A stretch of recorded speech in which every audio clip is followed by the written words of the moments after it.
everybody, and welcome back to Lindsey's Little Library. So we're here today with a little reading wrap up for you. I've slacked on getting these out in kind of a timely manner, so I think I'm just going to chunk them into, once I've read, I don't know, 8-ish books, we'll come on and talk about them. How about that? So these mainly were read in February, and I have 6 books to talk about, but there's some gems in here. There are some gems in this pile. We have contenders for like favorite book of the year here. It's pretty serious. So first one I want to talk about is one that I listened to on audio. So I was going out to visit Amanda over a weekend, and it's literally like exactly 3 hours from my door to her door.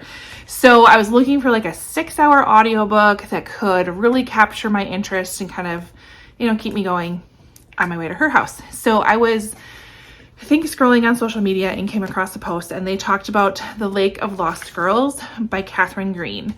And I was like, okay, suspenseful, mystery, has a podcast element. I was like, I'm in, let's do this. So I turned that on and quickly became obsessed with it. So this one has a couple of timelines. So we're in 1998. We have our main character, and she is going to school. Her name's Jessica. She's going to school at the local college, and she's living on campus with some friends and kind of living college life at the moment. During this time, a number of female students have gone missing. And unfortunately, she is one of them that goes missing. So then we fast forward 24 years later, and we are with her sister. Her sister's name is Lindsey, which, I mean, it's a great name. But Lindsey is like searching and obsessed with figuring out answers, because no one really knows what happened to Jessica. She starts to learn about these other girls that went missing and starts to see connections that maybe were missed, and really starts to want to know what happened. This curiosity is fueled by a podcast, a true crime podcast that came out that is focusing on these girls. And so she's getting asked questions. There's investigators kind of in town looking into this. Your true crime obsessed people are around at the same time that this podcast is going on.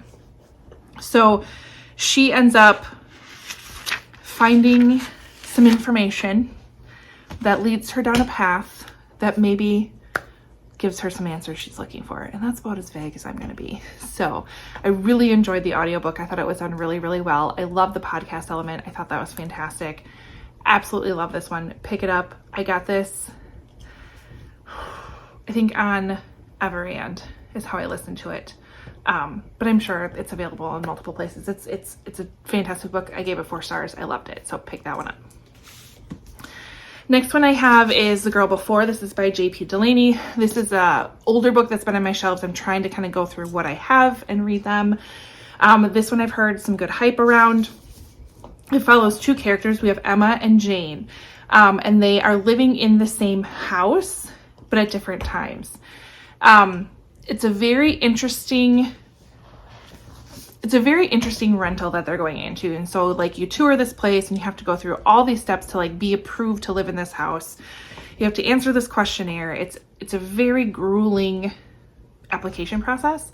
And then once you're in the house, it's a really, really unique way of living. Very minimalistic, and the house is like to the nines from a tech savvy perspective. So we go through and follow both of these girls, and both of them realize there's a little bit more to this house and the past than might be on the surface. So decent mystery. I gave it 3 stars. I feel like it's a little forgettable, but it was entertaining at the time, and I'm glad I read it, and we're going to get that off my shelf.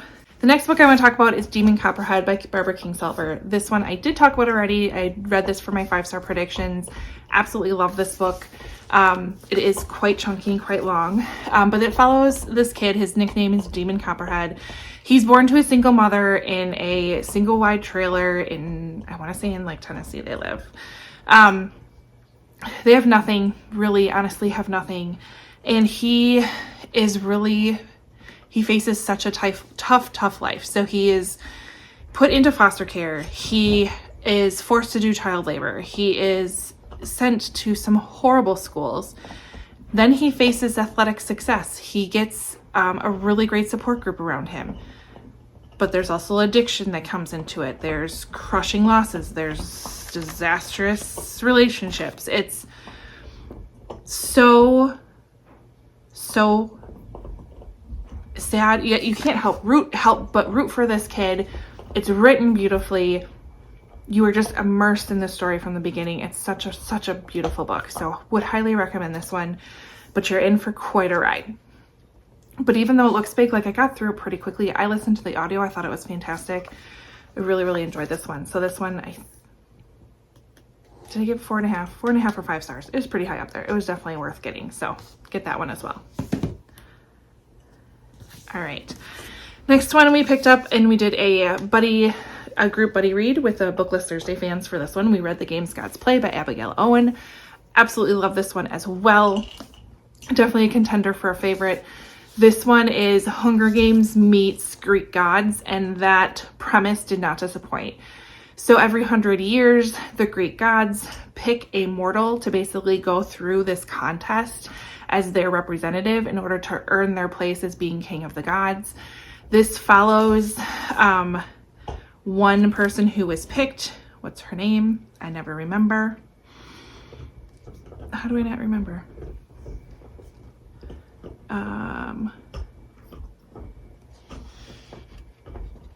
Anyways, she's picked as the champion. Hades picks her, and Hades hasn't participated in this game forever. But he decides to put his hat in the ring, basically, picks a contestant to play for him, and we go from there. It was so great. It was so great. It knocked it down slightly because there's a bit of a romance in here that I didn't think needed to be in here, but overall, loved it. Especially if you're into Greek mythology, absolutely pick that one up.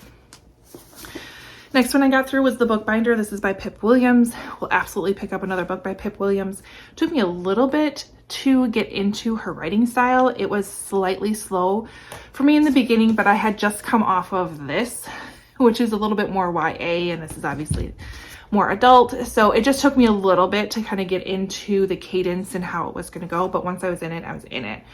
So we have historical fiction, 1914, as World War I is raging.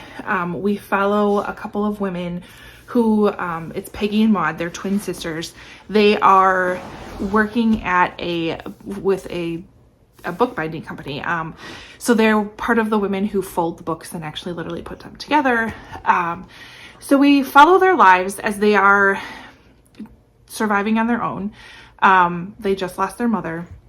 World War I is happening. They have a number of new refugees in the city that they're living in. And we have Peggy, who dreams of more for her life, and Maud, who is loving how simple her life is. And we just kind of follow those two, and Peggy's need to learn and need to collect knowledge and wanting to better herself. It was beautiful. It was written so beautifully. I love the historical context. We got a really good idea of what refugees were going through at this time, who came from Belgium, who had just saw their entire country like destroyed by Germans, and now they have to go live somewhere else, and they're not always welcome there either. And it was a really hard time, but love this book. Pick this one up. It's so beautifully written. This one's definitely high on my list for the favorites of the year as well. I had a really good reading month.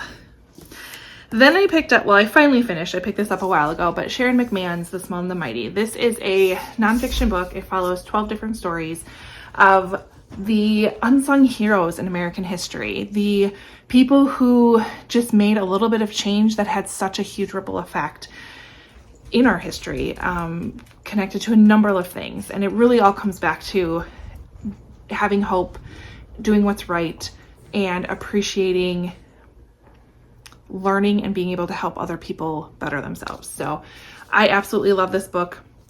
It gave me hope. Like it gave me inspiration. It was so great. The love for libraries in here is fantastic. I loved it. Let's see, I'm like looking at oh yeah, there was a Martin Luther King quote in here that I loved. I was highlighting things in here. She talks about how hope is a choice.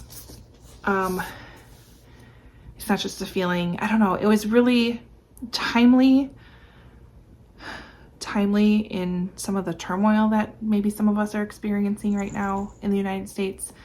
It gave me hope. It gave me motivation. It was the right book at the right time, if that makes sense. I feel like every one of us has experienced that right book at the right time. So highly, highly recommend this. Sharon McMahon knows her stuff. She writes a great book. She writes a great story. I hope she writes more. But would highly recommend this. We saw her speak in Kansas City when we were on our BookTube Besties trip, and oh, it was just, it's just, I need to read these again because they're great. They're fantastic. So love that one as well. So those were the books that I've recently read. Currently reading nothing. Just finished a book, so I got to decide what to pick up next. Maybe it will be hopefully something on my shelf because I'm trying to get books off my shelf. So anyways, if you've read any of these and you want to chat about them below, leave me a message or leave me a comment. I love to talk about books there. Otherwise, like and subscribe, and I will see you next time. Bye.